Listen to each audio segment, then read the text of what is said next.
Izin record ya, Kak.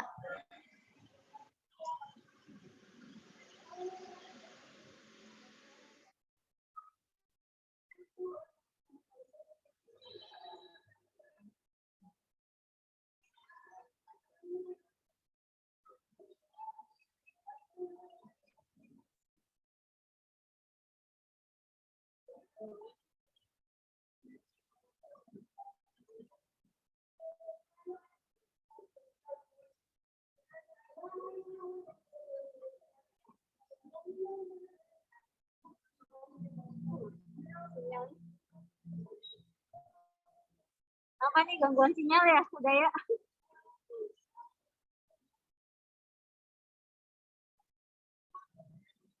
Iya Kak, sepertinya udah ya gangguan sinyal. Saya ambil alih ya Kak. Perkenalkan dulu sebelumnya saya Oh dari iya, oke. ini dan teman-teman saya ini Perkenalan dulu. ya mau minta waktunya Kakak buat wawancara. Boleh selanjutnya perkenalan? Perkenalan dari kakak ya? Dari kami dulu boleh, dari Kakak dulu boleh. Boleh dari itu aja, anak-anak Poltekkes Surakarta aja ya dulu ya. Baik Kak, izin masuk. Sebelumnya mohon maaf bila saya off cam dikarenakan di daerah rumah saya masih hujan, jadi terkendala sinyal. Perkenalkan, nama saya Intan Aulia Filandari, biasa dipanggil Intan. Halo Kak Elsie, salam kenal. Oh iya, salam kenal. Halo Intan. Selanjutnya, Intan ini itu ya, apa namanya? Satu kelompok ini dipilihin sama Kak Budi langsung ya? Izin menjawab Kak, satu kelompok ini berdasarkan urutan absen Kak. Gimana? Satu kelompok berdasarkan urutan dari nomor absen. Oh, oke. Baik. Oke.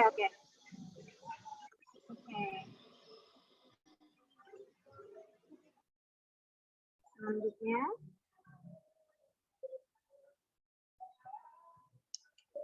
Izin masuk, Kak. Sebelumnya tadi suara aku tadi masuk nggak, Kak? Gimana? Suara Hudaya tadi sempat hilang sinyal ya tadi, tapi kedengaran kok masih. Ini udah masuk lagi kok. Udah masuk lagi. Oke, Kak. Perkenalkan, aku Daya Sanggiko, satu kelompok sama Intan Indah Ipan. Yang chat Kakak. Oh ya. Hai Hudaya, salam kenal. Kelahiran tahun berapa Hudaya? Salam kenal, Kak. Aku kelahiran tahun 2002. Wah, jauh ya kita. Beda 6 tahun.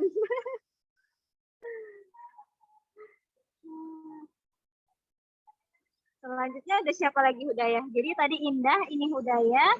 Terus ada siapa lagi?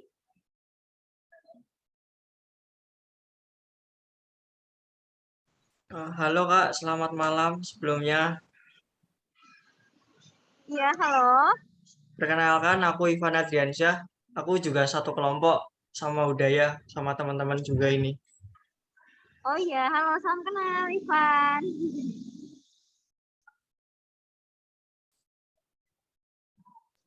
Oke Kak, kalau boleh tahu, Kakak boleh cerita tentang background Kakak nggak, kayak pengalaman kerja Kakak? Oke. Pengalaman selama berapa tahun nih ya? Soalnya kakak dulu pernah D3 kan? Udah tamat D3, terus kakak kerja di sekolah dulu di Bintaro 2 tahun. Nah, habis itu kan kakak lanjut nih alih jenjang D4. Itu sekitar tahun 2018. 2018, kakak tamat 2020. Nah, kebetulan kakak langsung kerja di klinik tuh kan. Kerja di klinik, kakak pegang pediatri. Terus baru tahun itu kan 2020, 2021 ya. 2022 kita kerja di Rumah Sakit Jiwa Jambi, tapi masih ini sih honor kayak gitu kan. Tapi juga megang kasus pediatri. Tapi latar belakangnya kan agak beda nih di rumah sakit sama klinik ya kayak gitu. Karena kalau di klinik itu kan kita lebih ini ya leluasa ya sebagai OT. Tapi kalau kayak di rumah sakit kita tuh harus kayak ngikutin dari apalagi rumah sakit jiwa tuh. Kebetulan di rumah sakit jiwa juga alurnya itu harus dari dokter jiwa dulu, terus ke dokter rehab medik, baru ke OT kayak gitu. Nah, kalau kebetulan di Jambi ini, kalau dulu di klinik itu kan langsung bisa langsung ke OT atau rujukan dari psikolog anak atau dari dokter anak kayak gitu. Gitu. Pengalamannya gimana nih? Mau diceritain nih? Kita mau ini sih Kak, fokus ke area pedi. Jadi kan tadi Kakak kayak pelayanan di klinik sama RSC itu kan beda. Nah itu tuh ngaruh nggak Kak ke kayak ke proses terapinya atau ke efektifan dari terapi itu sendiri? Proses terapinya ya. Proses terapinya itu kan sebenarnya kalau di rumah sakit itu kan kita sama ya, sama lah pokoknya sama di klinik gitu kan, kita ngelakuin asesmen kan, dan kebanyakan itu memang kasus yang ditangani sekarang kan anak-anak yang keterlambatan berbicara nih banyak tuh kebetulan di sini. Terus juga banyak dengan simptom-simptom kayak ASD juga, dia keterlambatan berbicara sama ASD. Nah, otomatis kalau yang kayak gitu kan pasti dia ada bermasalah pada atensi ya, kontak matanya bermasalah, atensinya bermasalah, dan apalagi dia belum bisa duduk tenang kayak gitu. Itu pasti bermasalah di sensorinya kan. Gitu. Dan kita juga penanganannya kalau karena kebanyakan kasusnya itu apa namanya? Itu kan SPD ya, bisa jadi anak-anak speech delay itu antara ASD, antara SPD, sensory processing disorder, atau memang dia ADHD kayak gitu. Nah, kalau ASD sama ADHD pasti bermasalah juga pada sensory processing kan.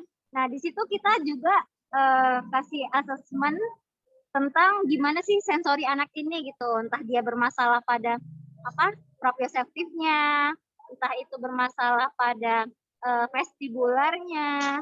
Kan kalau yang kita tahu sensori integrasi kan memang 3 ya yang paling utama kan. Vestibular, proprioseptif sama taktil ya kan. Nah, di situ kita juga lihat tuh anaknya tuh lebih ke defensif kah, avoiding kah, atau memang kayak seeking kayak gitu kan. Nah, jadi memang asesmen, nanti kita kasih terapi, dan terapinya juga berdasarkan dengan misalkan dia bermasalah pada ADL-nya kan, dia belum bisa kayak buka pasang baju kan, kita juga lihat ya dari chronological age ya, sama mental age ya. Jadi kayak misalkan anak 3 tahun tuh harus udah bisa pakai baju misalkan, atau lepas baju. Nah, kita latih juga tuh cara pakai baju sama lepas baju. Nah, tapi sebelum sampai ke ADL, kita latih dulu yang komponennya juga kan.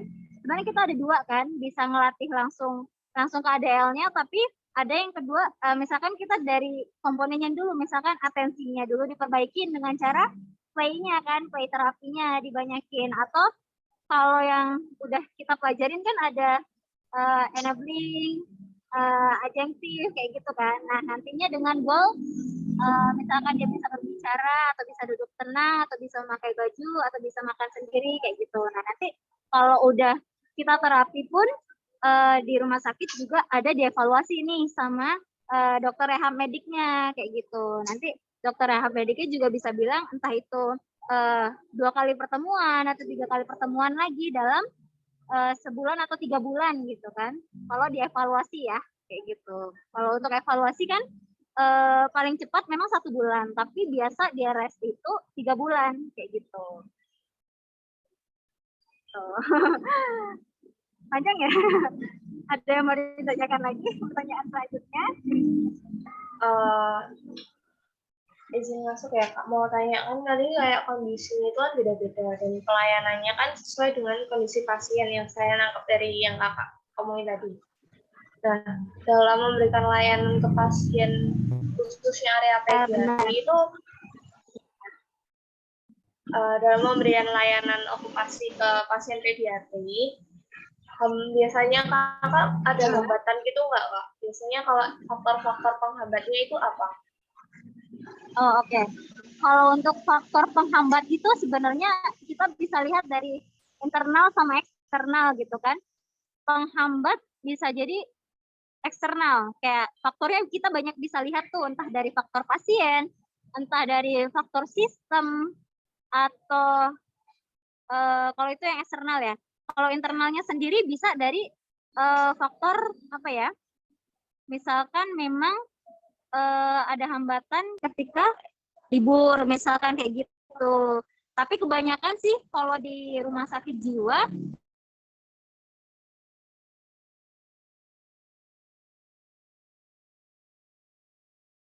ya, medianya belum lengkap, tapi alhamdulillah di rumah sakit jiwa itu lumayan lengkap sih kayak gitu. Tapi lebih ke kayak faktor eksternal, misalkan orang tuanya tuh belum ngerti nih gimana value apa anak ini harus terapi, berapa kali harus terapi kayak gitu kan. Dan mereka tuh kadang-kadang ada beberapa yang datangnya nggak sesuai sama jadwal kayak gitu. Sementara kan kalau di rumah sakit jiwa itu 1 jam sesi terapi itu cuma 30 menit, nggak sampai 1 jam kayak gitu. Dan orang tuanya misalkan telat tuh, otomatis kan anaknya cuma dapet mungkin 10 menit atau 15 menit kan. Jadi jatuhnya goalnya tuh bakal nggak apa ya, nggak sampean gitu, dan mungkin juga goalnya bisa lama gitu kesampaiannya. Terus juga faktor eksternal lagi kayak contohnya nih home program. Kita kan karena terapi itu cuman dikasih kayak 2 kali seminggu atau cuman 1 kali seminggu bahkan kayak gitu. Yang paling penting adalah di rumah kan sebenarnya, karena di rumah itu 24 jam. Nah, kita kasih nih home program ke orang tuanya kayak gitu. Tapi orang tuanya tuh, nah itu lagi-lagi dia belum ngerti tuh value anaknya tuh diajarin ini nih buat apa sih kayak gitu kan. Diajarin misalkan masukin koin dalam celengan atau memindahkan apa namanya pasir kayak gitu, atau megang-megang water beads kayak gitu. Biasanya tuh orang tua tuh kayak bilang, oh ibu saya nggak bisa ngelatih di rumah nih soalnya dia takut nggak mau ngikutin omongan saya. Tapi kan itu lagi-lagi ya, kalau untuk namanya terapi pun namanya apa ya, itu kan butuh konsisten kayak gitu kan. Menghambatnya mungkin bisa jadi orang tuanya tidak konsisten kayak gitu untuk memberikan home program itu kayak gitu. Jadi goalnya nggak kesampaian. Tapi kalau untuk penanganan terapinya sendiri mungkin hambatannya lebih kayak ketepatan waktu anak itu datang kayak gitu, atau memang misalkan ada waktu libur kan anak itu otomatis nggak mendapatkan pelayanan, tapi memang kita memberikan home program kayak gitu kalau di rumah sakit jiwa. Ada lagi yang mau ditanyakan? Baik, Kak. Sebelumnya di RSJ itu apakah pediatri juga ya, Kak? Apakah suara saya terdengar, Ya. Kak? Ini baru tadi kan terdengar Kakak gimana? bilang,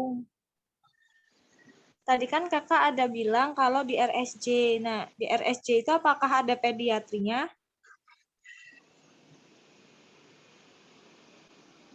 Halo, Kak. Halo? Apakah di RSJ tersebut ada pediatrinya? Apakah di RSJ tersebut ada pediatrinya, Kak?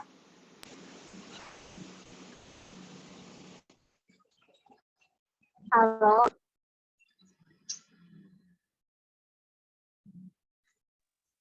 Apakah untuk di RSJ tersebut ada pediatrinya, Kak? Oh iya benar, Kakak kebetulan di pediatri ini. Memang di RSJ kalau sudah pernah praktek klinik belum? Sudah kak. Udah pada praktek klinik? Sudah kak. Sudah, Sudah? Kak, praktek klinik Nah, 1. kebetulan memang kalau di beberapa tempat kayak di RSC apa? RSC Jambi, RSC Grogol gitu kan. Memang kalau kayak Grogol Soeharto Herjan tahu. Nah, itu kan ada untuk dewasa ya, rawat jalan sama ada pediatri. Kebetulan di RSC Jambi kalau dulu ada di bagian ranah dewasanya. Tapi kalau untuk sekarang cuman ranah pediatri aja dari tahun 2019 atau 2017 kayak gitu. Cuman ranah pediatri aja. Jadi khusus buat tumbuh kembang anak kayak gitu. Rehab mediknya yang OT khususnya itu untuk anak aja kayak gitu. Pediatri. Baik, izin masuk Kak. Untuk pertanyaan selanjutnya, bagaimana pelayanan yang akan Kakak berikan jika terdapat pasien yang memiliki... Apakah suara saya terdengar, Kak? Sebentar ya. Ya. Sebentar.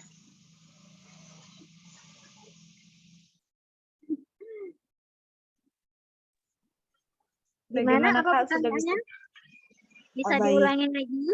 Gimana? Baik.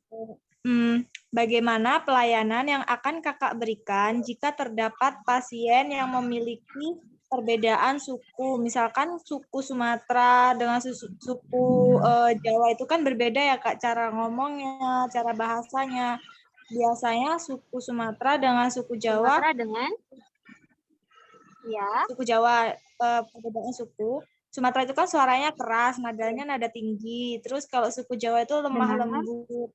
Nah, itu bagaimana cara Kakak memberikan pelayanan bagi orang-orang yang memiliki perbedaan suku? Terima kasih, Kak. Oke, kalau untuk perbedaan suku, apalagi kalau dari pertanyaannya, itu ya, contohnya misalkan kayak orang Batak gitu ya, itu misalkan agak terlalu tinggi ya, tapi kita memang di asesmen. Kalau waktu asesmen kan pasti sebelumnya ada observasi sama wawancara ya. Nah, di wawancara itu kita harus tahu nih sosial budaya dari keluarganya gimana. Kalau misalkan cara culture budayanya itu adalah suaranya lemah lembut, kita akan melatihnya itu dengan lemah lembut juga. Tapi kalau misalkan kayak lumayan keras, kita bisa sesekali memberikan pelayanan yang terapi yang suaranya juga lebih tegas seperti itu. Tapi mungkin kalau menurut Kakak, gimana ya? Gimana kita mengenal keluarga pasien sama kondisi si pasien itu langsung kayak gitu. Asalkan kita tegas, kita nggak apa-apa sih mengikuti budaya mereka kayak gitulah. Gitu. Kan memang kalau kita kan client center ya. Kalau client center otomatis kita harus mengikuti gimana pasien kita kayak gitu. Menurut Kakak sih kayak gitu. Dan pelayanan sejauh ini juga ikutin gimana sosial budaya ini mereka kayak gitu. Baik Kak, terima kasih. Lanjut untuk pertanyaan berikutnya. Jika terdapat sikap orang tua yang mensupport maupun tidak mensupport dalam proses terapi di rumah, misalkan contohnya itu seperti memberikan fasilitas terapi di rumah, apakah mempengaruhi dalam proses perkembangan pasien dalam terapi tersebut, Kak? Terima kasih. Gimana? Bisa diulang lagi? Baik. Jika terdapat sikap orang tua yang mensupport jika maupun ada tidak kondisi ekonomi gitu ya? Bukan Kak, ini pemberian fasilitas. Kan ada orang tua yang misalkan di home program itu dia mensupport dengan memberikan fasilitas. Kemudian apakah mempengaruhi dalam proses perkembangan terapinya atau tidak? Terima kasih. Oh, oke. Jadi mensupport atau tidak gitu ya? Apa namanya? Tunggu. Tidak mensupport. Oke. Jika terdapat sikap orang tua yang mensupport atau tidak mensupport dalam proses terapi di rumah, contohnya seperti memberi fasilitas terapi di rumah, apakah mempengaruhi perkembangan pasien dalam proses terapi? Iya benar, sangat amat mempengaruhi. Karena gini, untuk anak itu bisa terapi pun sebenarnya ya kita kan udah diajarin ya. Kalau RBM itu kan harus memanfaatkan barang-barang yang di rumah kayak gitu kan. Tapi lagi-lagi kalau misalkan contoh nih anak itu butuh sesuatu yang untuk meningkatkan takjilnya butuh sesuatu yang dari air-airan gitu kan. Sedangkan orang tuanya itu nggak mau menyediakan misalkan kolam berenang kayak gitu kan. Itu otomatis proses terapinya atau perkembangannya pun juga agak lama kayak gitu. Sebenarnya ya balik lagi, kalau home program kan memang paling penting. Proses terapi kalau di rumah sakit penting karena memang di situ kita menangani dengan profesional kan kayak gitu. Tapi memang kalau di rumah akan lebih penting, bagusnya sih lebih disupport oleh orang tua itu untuk fasilitas-fasilitas di rumah, apalagi untuk home programnya kayak gitu. Pasti mempengaruhi.